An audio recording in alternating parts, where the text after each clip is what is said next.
Hello, everyone. Welcome to our Meet the Candidate session, where we are profiling the three candidates running in the 2024 board election for Vice President Region 2.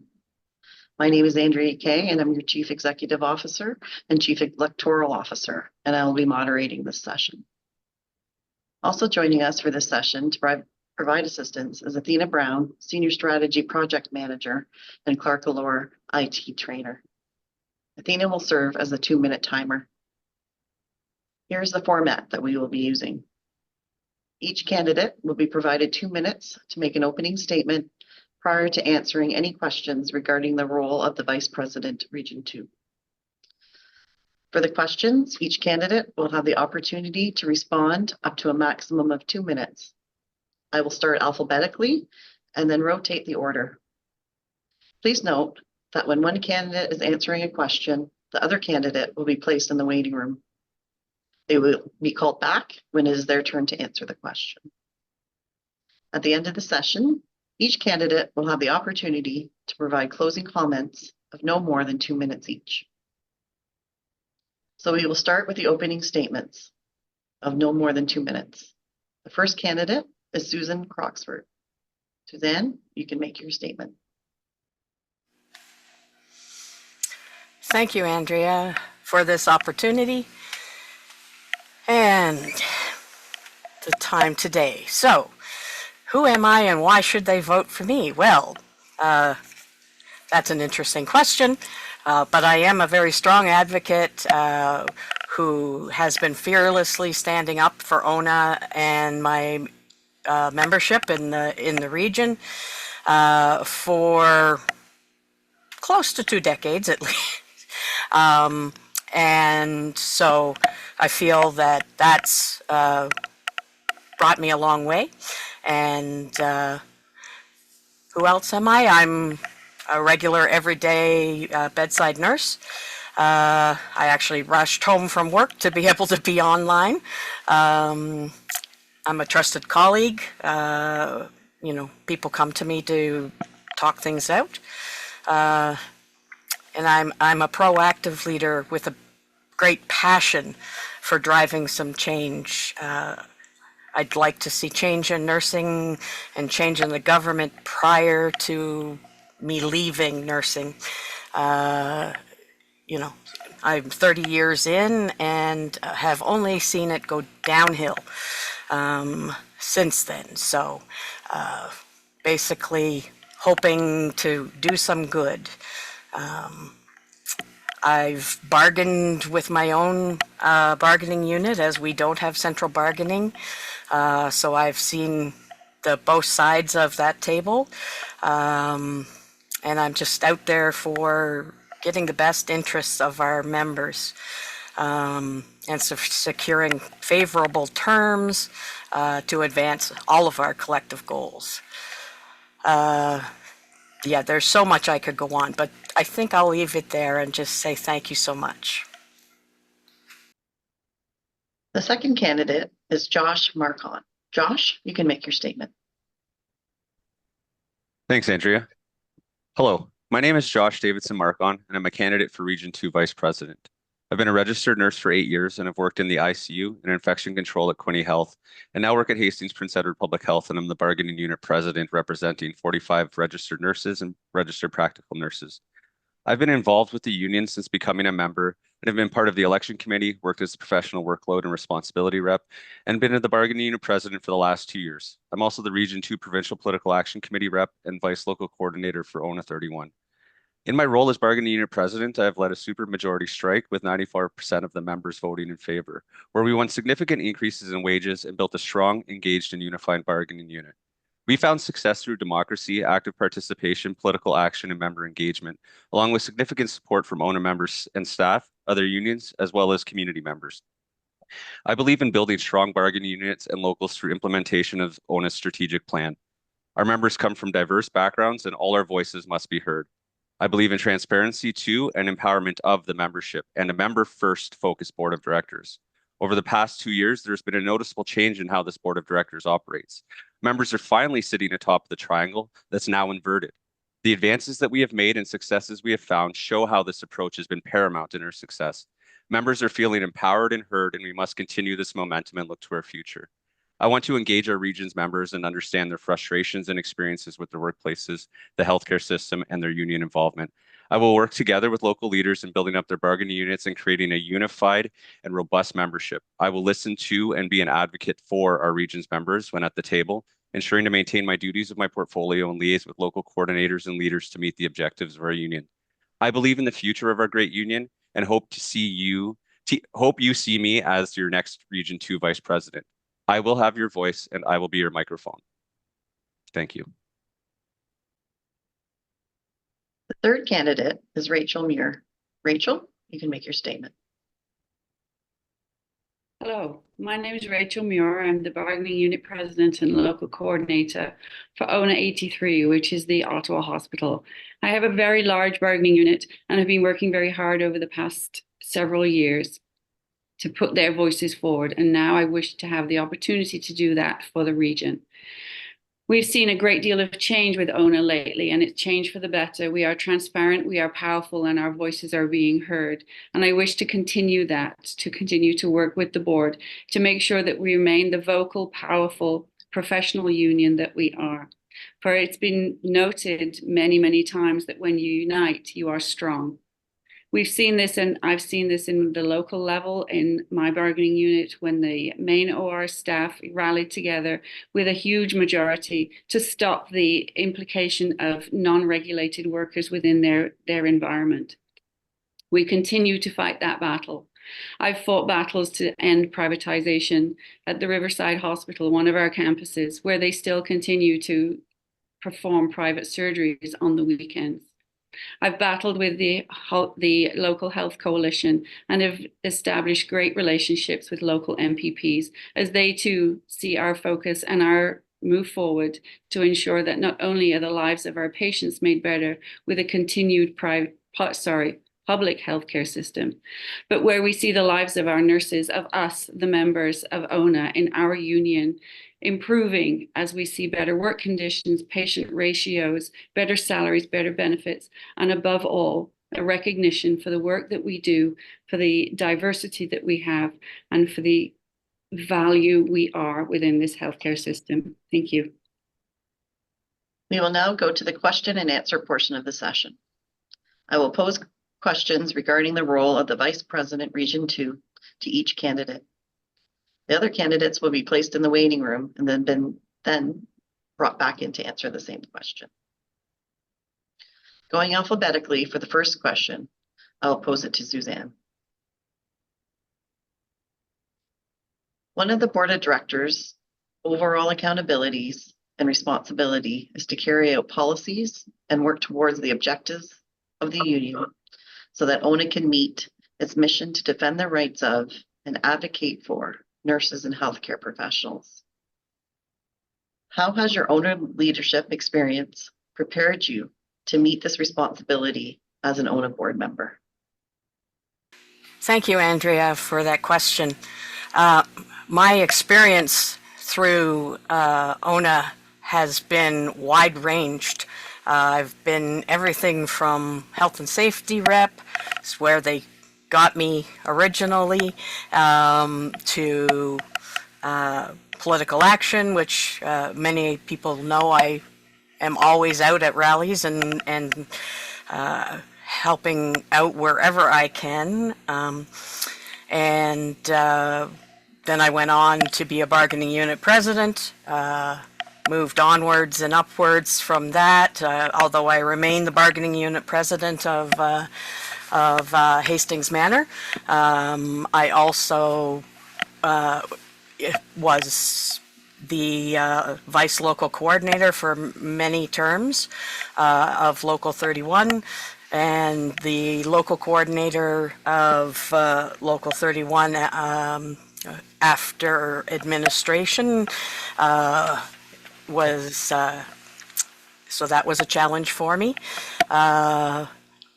Everything I've done in ONA, from representing my local at labor board hearings to attending different courses to has brought me here now.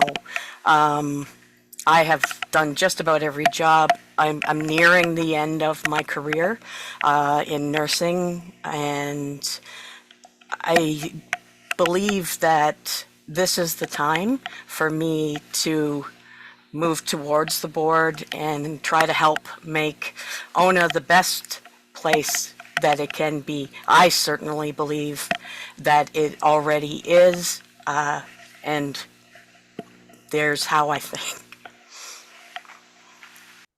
That's a great question. In my short period of time as the bargaining unit president, I've had the opportunity to work closely with my membership in building a massive campaign where we took job action. We saw 94% of our members vote in favor of this action, as stated in my intro.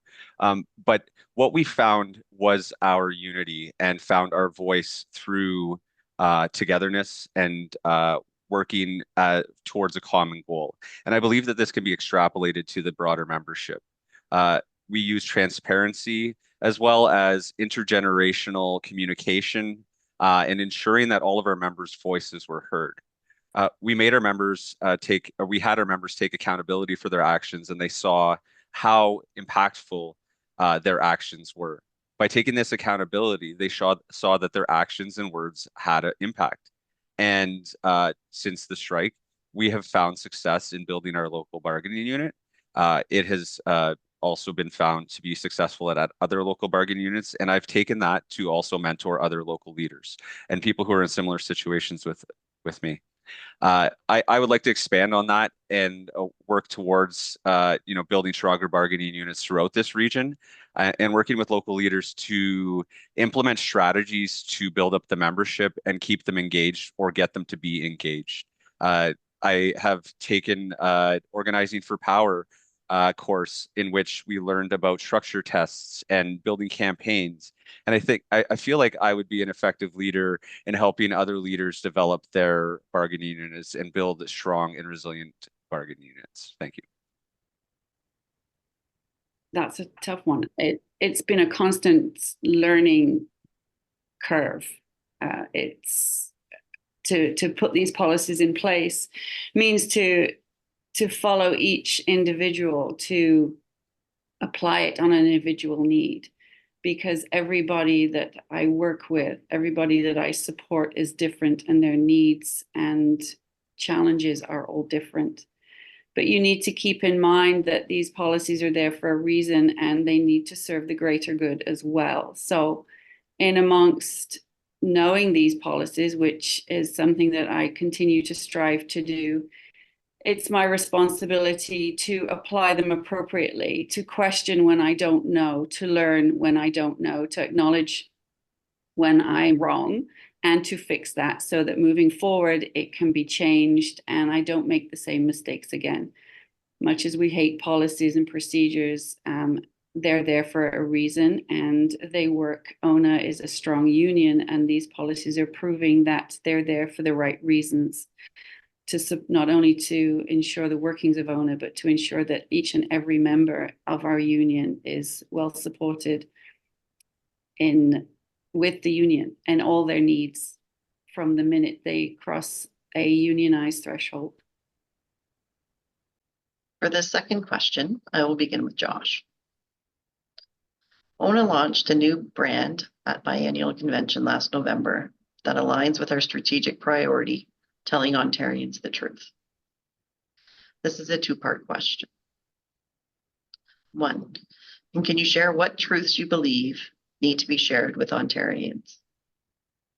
Yes, I believe that the residents of Ontario are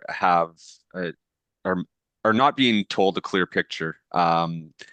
Our healthcare system is severely underfunded, understaffed, and the community members who need us the most are not receiving the care that they need. They need to hear from voices like myself and our members because we go through we work in this healthcare system and see the cracks and failures that are happening. I've locally experienced this working in the ICU, where workloads are unmanageable and safe, and I believe that that Ontarians need to hear that our healthcare workers are working unsafely and are struggling to make their standards of practice. Our members and other healthcare workers need to be invested in and protect the community members. If the community members saw what our workers go through, they would see the plight that we face. Not only are we underpaid, we're understaffed, we are often victim blamed, and working in a female dominated profession, we are severely undervalued. Ontario needs to know that this can be solved and that we can work together to create a healthcare system that is robust and safe and equitable for all. But it is not right now. Thank you. All the truths, especially the fact that we're in a situation that has been brought on by a group of individuals who are systematically eroding and degrading a wonderful healthcare system. They're demeaning us, they're diminishing our value, they're telling us that private is the way to go. And in amongst that, they are saying that we are too expensive, but they want our professionalism. They're saying we're not worth what we are, but we know that healthcare in Ontario is dependent on the very professionals that are part of ONA. And we have to bring that to the public. We have to continue to bring that to the public. We have to continue to express that the things that we want to make our work-life balances better, not only provide us with what we need, but they provide the public of Ontario with what they need. Because when we can go to work and practice safely, they receive the care that they deserve, that they are entitled to, because healthcare should not be a privilege that you purchase. Healthcare is something that everybody has a right to, and everybody should receive the same healthcare, regardless of whether they have nickels and dimes in their wallets or they have $1,000 bills. The truth that they need to hear, all Ontarians needs to hear, is what's actually happening in healthcare around us. Our truth is what they need to hear, not the refined truth that comes out sometimes. They need to hear what healthcare workers are living through, what the pandemic did to some of us, what we continue to live through. What else can I say? They are, they need to know the real and honest truth out there. And I think the best way to do that is by real nurses, bedside nurses, telling the truth about their realities day to day. The stories, some of them are heart-wrenching, but they need to be told. How would you help to tell Ontarians these truths and continue to build our ONA brand? So I have been active in making my voice heard. I have spoken with the media. I have participated in other actions with other unions. I've also become involved with Migrants for All and Justice for Workers. I have had organizing conversations with my members and other members to encourage them to speak to their local MPPs as well as to MPs. I have worked with other local leaders and regional leaders to talk about their issues and understand their issues and what's going on and share that with community members. I actively am involved with our local Federation of Labor, which also advocates for improved healthcare. And I will continue to do so. And at any opportunity where a campaign is available, I will participate and make my voice heard. Thank you. With every opportunity, if I'm approached by my neighbors, I tell them.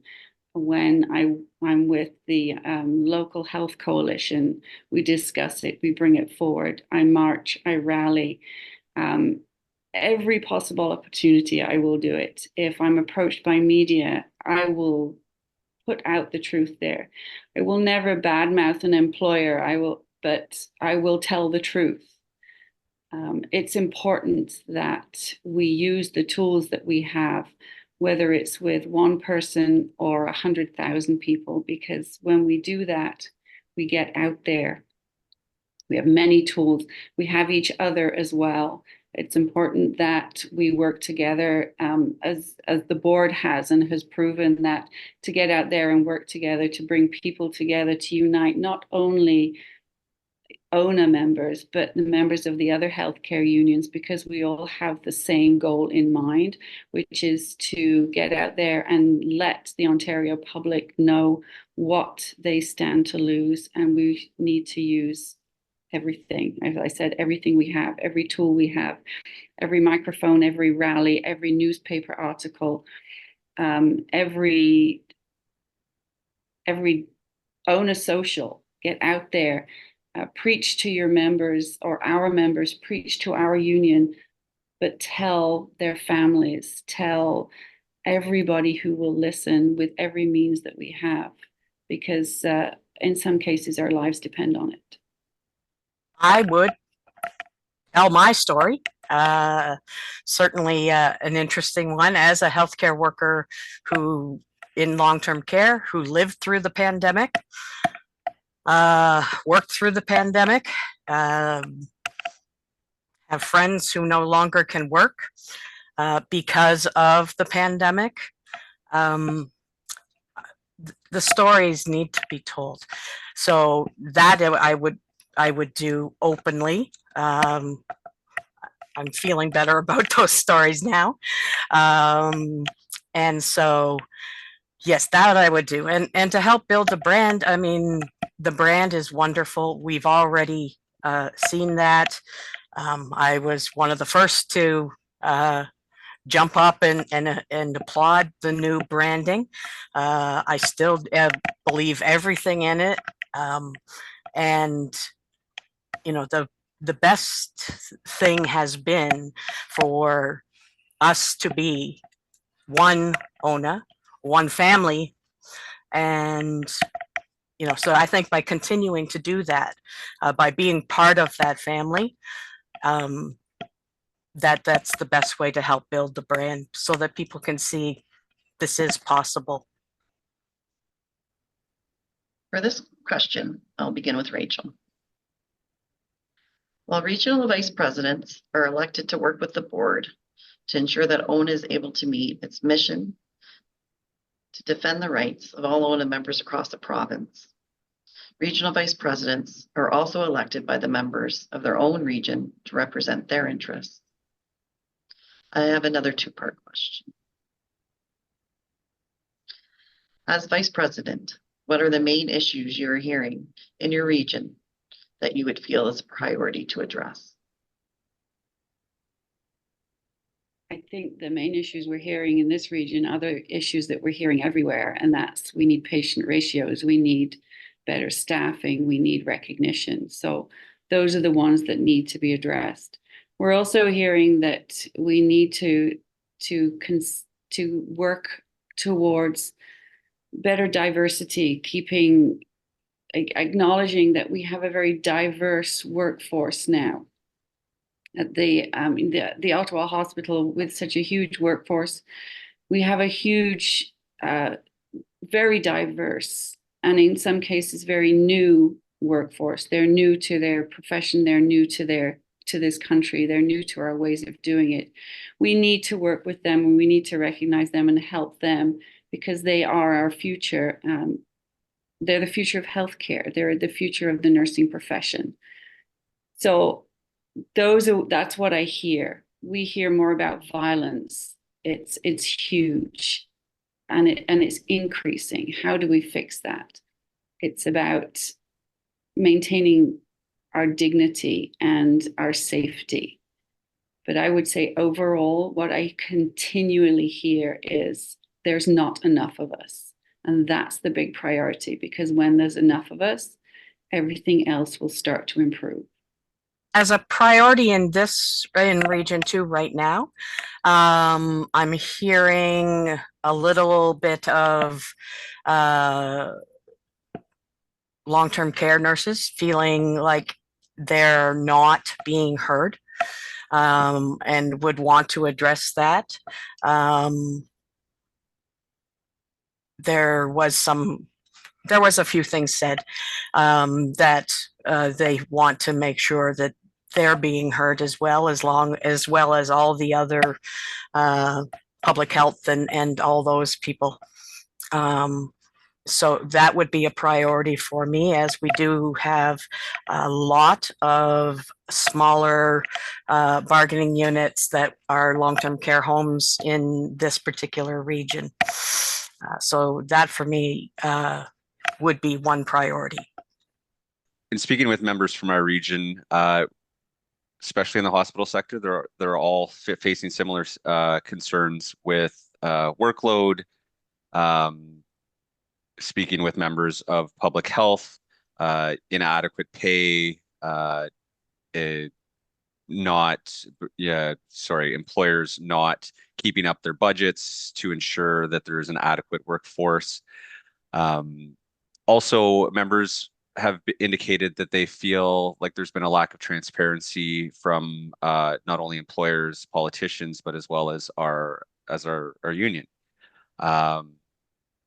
Spoken with Francophone members who have expressed concerns about some of the education that's being offered, and finding that their memberships are not being as engaged because they feel like they've been left behind.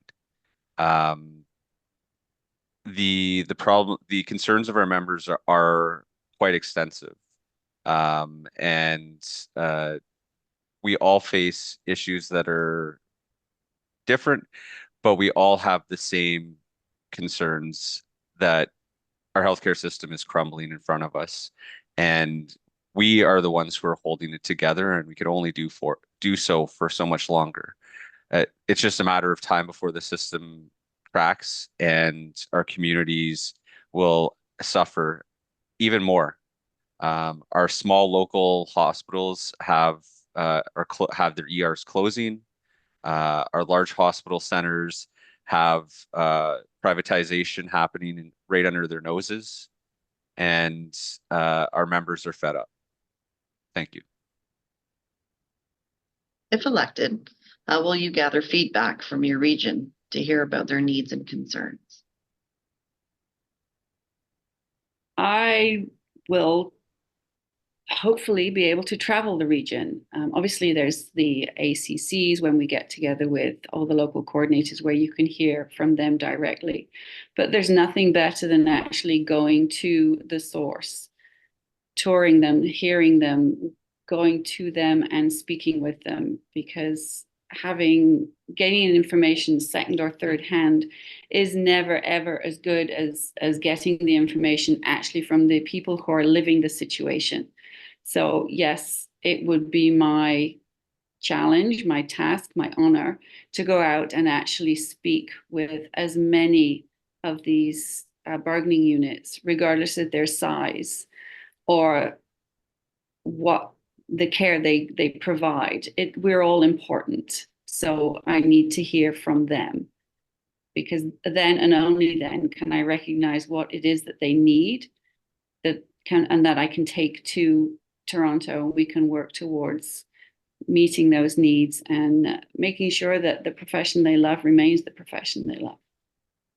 A safe profession and a rewarding profession. I believe I have a strong relationship already with our local coordinators. I very frequently, am approached, privately about issues that are coming up to people. So I'm an open book. Most people know that. My email and my phone number and all that is out there. And people know to come and talk to me when they have an issue. And I will be, my thought is, if elected, I will be out there hearing from those people, visiting their workplaces, visiting those smaller bargaining units in the northern part of Region 2 that don't feel like they get heard sometimes, and hearing what those leaders and those members have to say, so that they feel connected to the big ONA, so they realize that they are ONA. First, I would like to collect as much information as possible. I would like to speak with local coordinators and local leaders, encourage them to send polls out to their members that can be digitized, and create themes of from those polls that will identify things that the members are looking to address. I would like to meet with the local coordinators to discuss strategies on how to implement change to those concerns that are brought up by the members. I'd also like to be to engage the members directly, face to face at local conferences like the area coordinators meeting, PCM, PLM, as well through digital media and social media. I found that since the campaign has started, a lot of members have actually approached me to talk directly about their issues. And I've been reflecting on the concerns that they've brought forward, and I find that a face-to-face approach is most impactful, but a broad approach is definitely necessary, like collecting data through surveys, similar to how we do for bargaining. I find that that would be giving us the best way to gather the most details and then address the concerns that are most important to our membership. Thank you. For this question, I'll begin with Suzanne. Picking up from the last question, regional vice presidents need to make decisions based on what's in the best interest of our members from a provincial perspective, as well as what's in the best interest of the members from their regional perspective. There may be times when these decisions may appear to be at odds with each other. How would you handle these situations?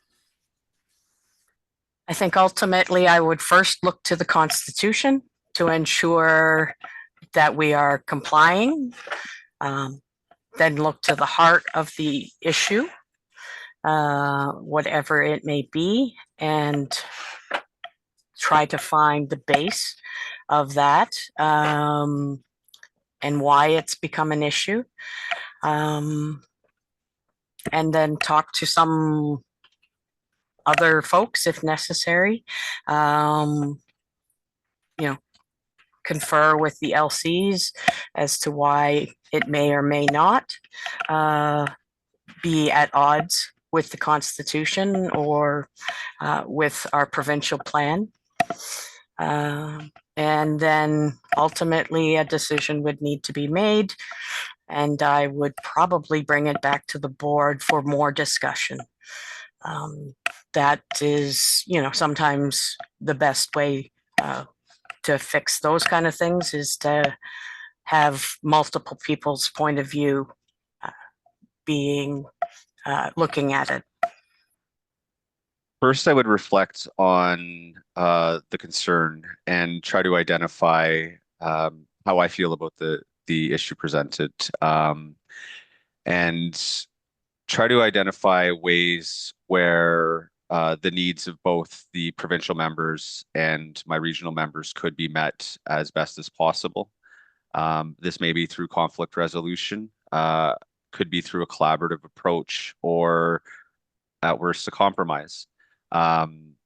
Ultimately, I have a duty to the members of Region 2, but as well as the members of the province. If collectively the members of the province needs outweigh the members of Region 2, I would work to balance the outcomes so that my members are equally represented, but not at the sacrifice of the provincial members. I think that I've had a relationship with board members that we would be able to continue to work together and build the best situation for as many of our members as possible.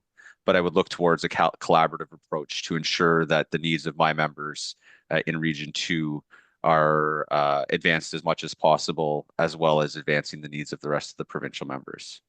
Thank you. You'd have to, it would be tough because you're in a no-win situation.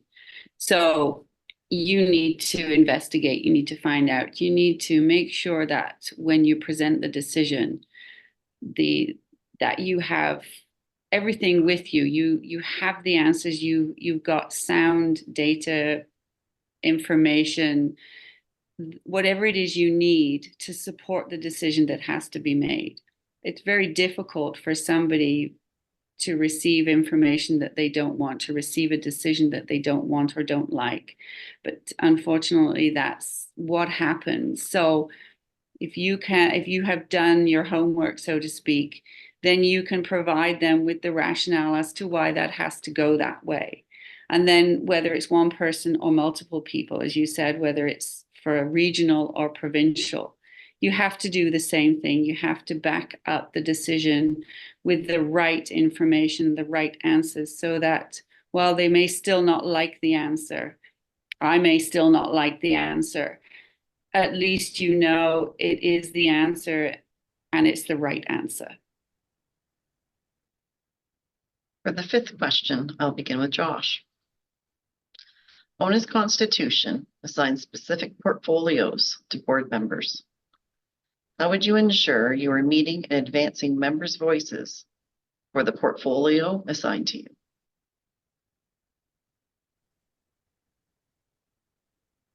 I would spend time speaking to other board members who may have already been in that portfolio. If there hasn't been, I would take an in-depth look with the staff to help identify the learning opportunities that I need to take and review the responsibilities of that portfolio.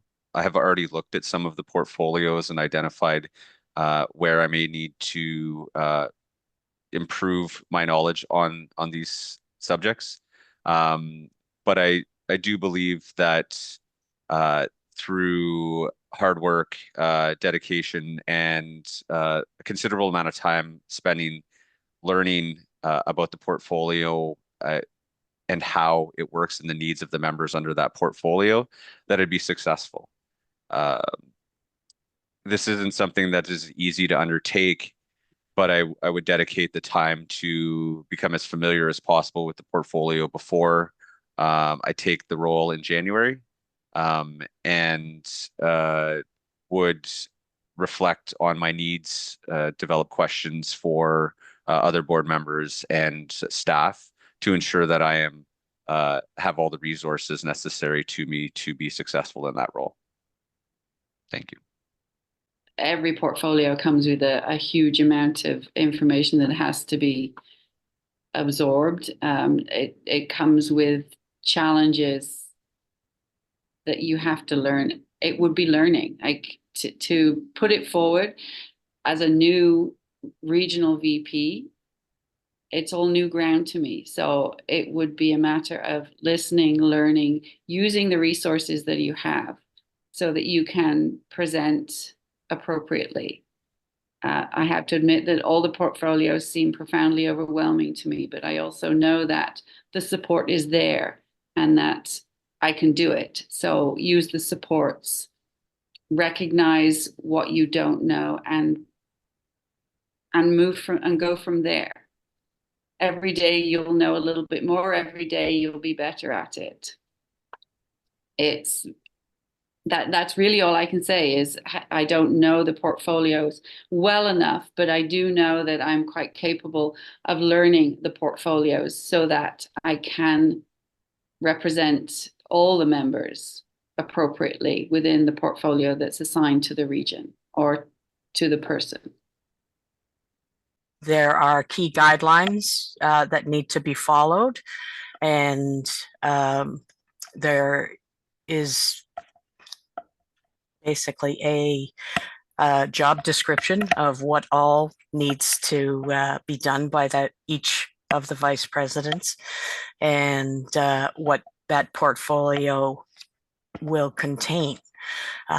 So basically, by following that and making sure that I'm meeting with my members regularly, reading legislation as it may come out, those types of things, interfacing with some of the ONA staff who do some of that work for us.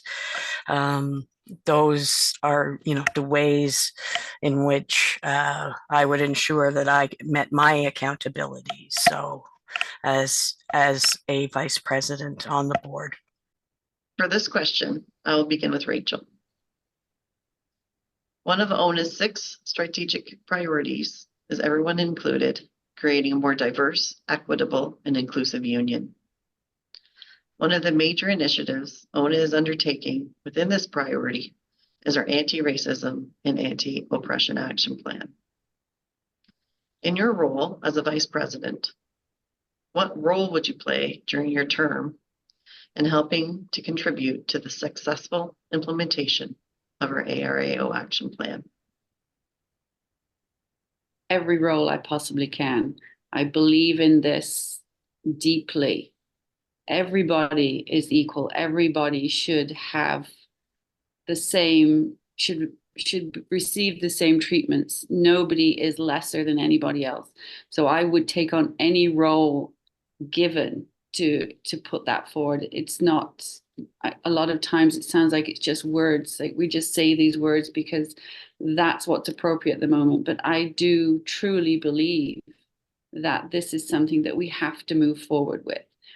Our working population and our patient population is so incredibly diverse now that we have to recognize that, and we have to treat each other appropriately and kindly.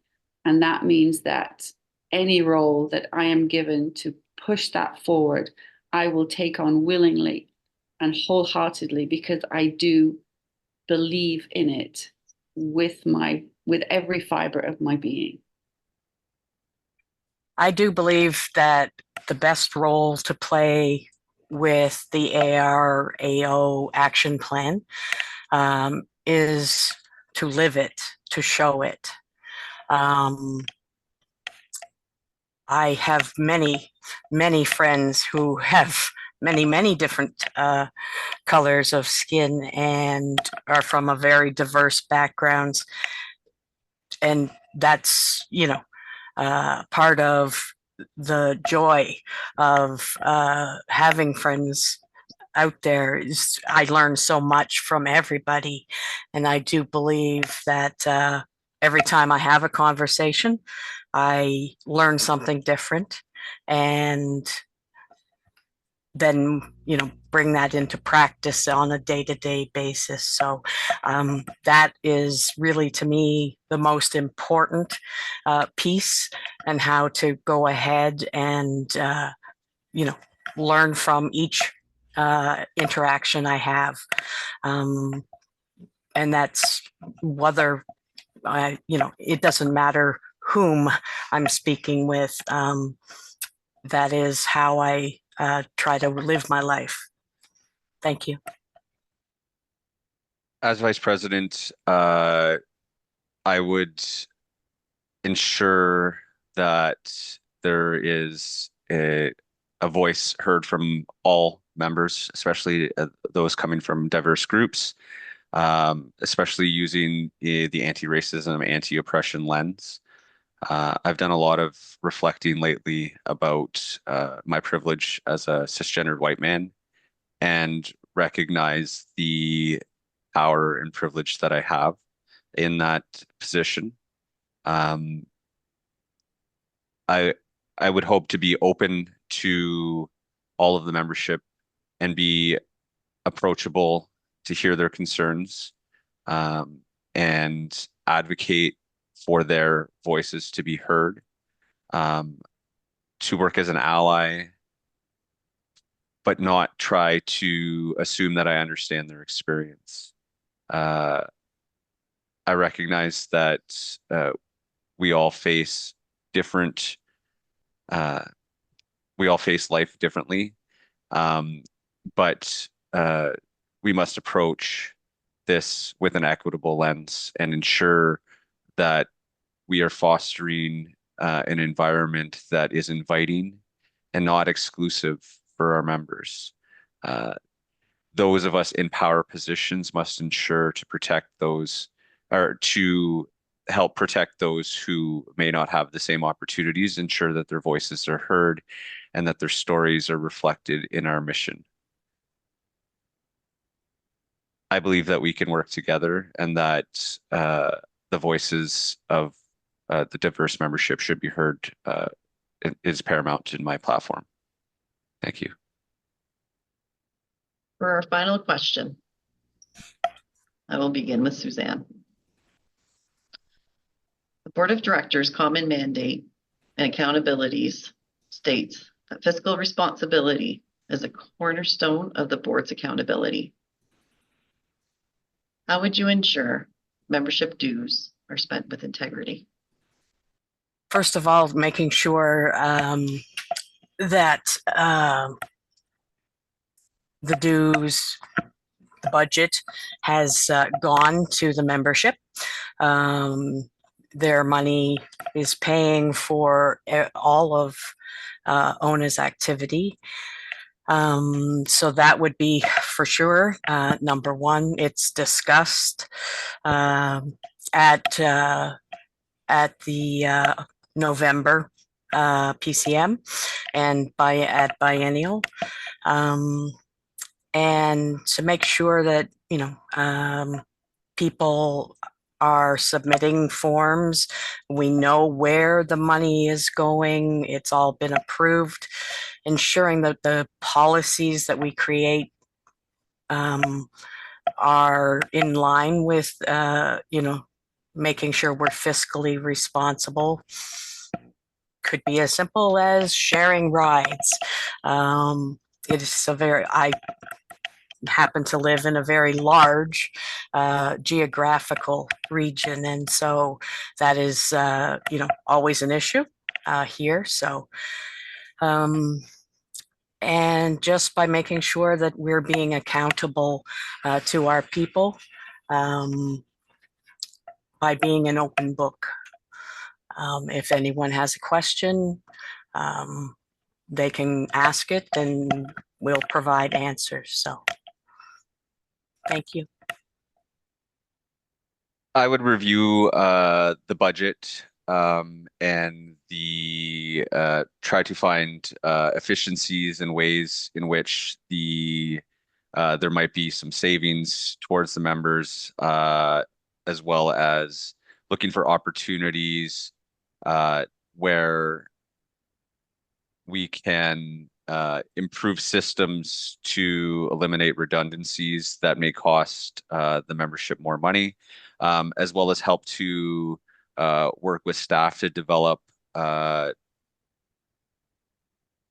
better systems that can be put in place so that we can have the broader membership participate in learning and education to help avoid unnecessary costs of travel, room stays, etc. I do have experience working for a large franchisee advertising fund in which we managed well over $12 million, and took fiduciary responsibility for that. I would work with the other members of the board to ensure that there is not an unnecessary spending of expenditures, and review ways in which we can help to eliminate unnecessary cost, and look towards the future planning of how we can build a more sustainable union. It's vitally important that they're spent with integrity, because if it's found out that they're not, then you lose the trust of your membership. So you work with your finance team. You make sure that you make sure that everything is accounted for. You make sure that it's presented to members, that we are transparent, so they know where the monies are going and what it's being spent on. They know why we're asking for what we're asking for, and that it's not just because we want, a vacation in the Bahamas or something horrendous like that. We're seeking these monies because these are what support their services, that ensure that they are protected. This is what ensures that LEAP is there for them when they need it, that the WSIB team are there when they need it to launch an appeal, and all the other myriad of things that we do as a union. If we don't have that transparency, then they can't believe us and they can fill in the blanks. So in order to make sure that they are spent appropriately and that membership know they're spent appropriately, we need to provide the documentation within ourselves so that every penny is accounted for. And we need to be transparent. We need to say why we are requesting this money, why it is going where it is going, and what it is going to be used for when it gets to its destination. Thank you, candidates. We will now hear your closing statements of no more than 2 minutes. The first candidate to make a closing statement will be Suzanne. I am thrilled to have been here today to answer questions, and hopefully that will help people make decisions. And I hope that everybody can understand what's going on around us. And certainly it has been a challenging time around us recently. I'd like to say that I am fully dedicated and to actively participating in all the initiatives that ONA has out there, and that through these actions we will drive meaningful change. And I'm strongly committed to those changes, and hopefully that will improve Ontario and our healthcare system at a whole, as well, of course, as our residents, patients, clients, and members' health. So, I hope that anyone has any other questions, they can feel free to reach out, and thank you very much for those who already have. And, if there are more questions, please continue to reach out. But ultimately, the vote is with the people, and so I'm going to leave it there. We will now hear from Josh. Thank you for consideration in my campaign for the Region 2 Vice Presidency. I believe that I will help to impact change through working together with our local leaders to ensure that we advance our professions and the interests of our members. We are leaders in Ontario and throughout the healthcare system, and have an innate sense to protect our communities. We must use our voices to influence policymakers to impart the change necessary to save our crumbling healthcare system. I feel strong in my position that together we can make change, and that we as healthcare leaders have a voice that must be heard and echoed throughout our province. I will advocate for the change that you and your coworkers desire and represent you with vigor at the board level. I promise to reflect on my position and challenges faced, and I will take great pride in the opportunity it would be to represent you at the board level. I promise to be accessible, receptive, and open to feedback. I want to work closely with you and your members to ensure that together you can achieve the goals you and your members set out at the local level. Together we are stronger, united we take a stand, and when we fight, we win.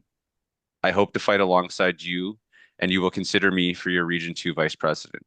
Thank you for your time. In solidarity. We will now hear from Rachel. Thank you. I believe passionately and wholeheartedly in what ONA is doing and the progress we have made. We have become a powerful political voice, and I wish to be more of that. I wish to be your voice at the ONA table in Toronto. Region 2 is a diverse, eclectic region with healthcare institutions ranging from the smallest of long-term care facilities to the largest of teaching hospitals, including clinics, community care, and so much other healthcare providers. I wish to represent you, to be your voice. We are a strong union. We have grown and flourished under excellent leadership, and I wish to be part of that.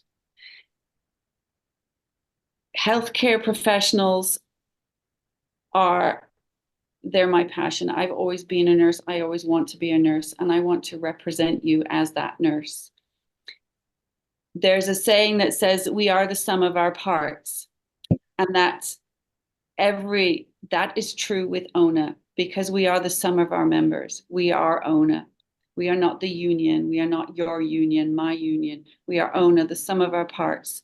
And together, every single ONA member can be represented in every region. We are all a priority.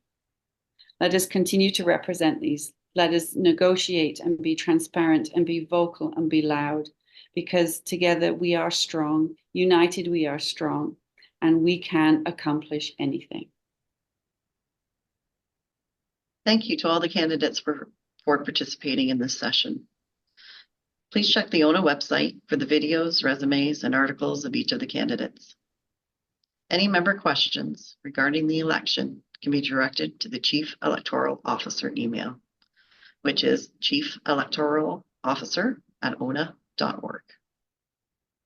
Thank you.